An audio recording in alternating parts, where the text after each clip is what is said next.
रामचरितमानस पर शुरू हुआ विवाद थमने की बजाय बढ़ता ही जा रहा है। मुद्दा पूरी तरह से पॉलिटिकल हो चुका है और सबकी निगाहें अब वोट बैंक पर टिकी हैं।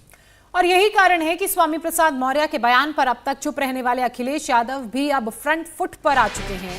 जब अखिलेश यादव सामने आए तो मायावती भी आ गईं। राम मंदिर का मुद्दा खत्म होने के बाद विपक्ष नए मुद्दे की तलाश में था और उसे रामचरितमानस के बहाने नया मुद्दा मिल चुका है।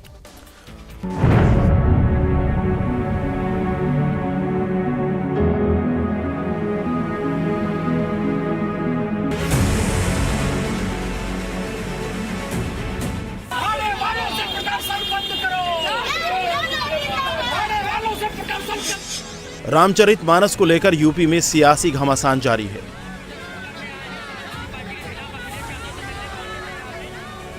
ये अनार उगा के हर साल 1 एकड़ की जमीन पर 10 लाख कमा रहे हैं। उनसे सीखना है तो फ्रीडम ऐप को अभी डाउनलोड कीजिए। रामचरितमानस पर स्वामी प्रसाद मौर्य के बयान से शुरू हुआ विवाद खत्म होता नजर नहीं आ रहा।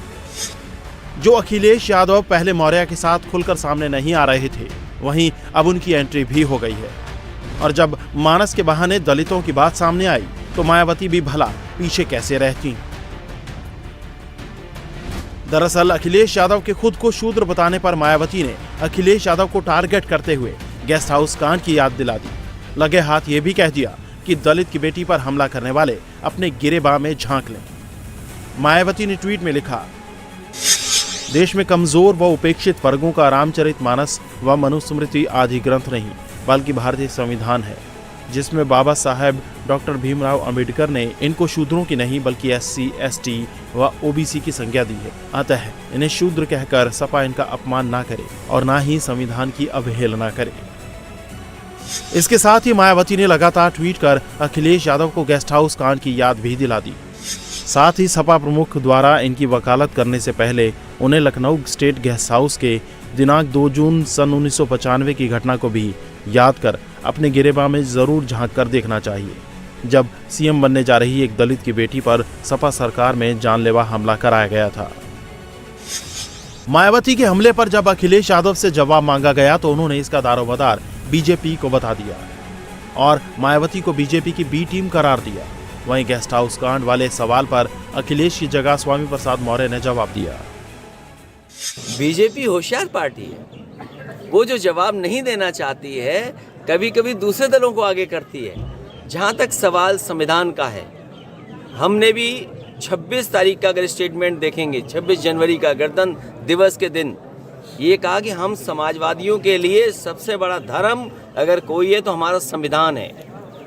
हम इस लोकतंत्र की पूजा करते हैं और संविधान जो हमें अधिकार देता है वो अधिकार छीने जा रहे हैं। रही बात 1995 की घटना का, ये अनार उगा के हर साल 1 एकड़ की जमीन पर 10 लाख कमा रहे हैं।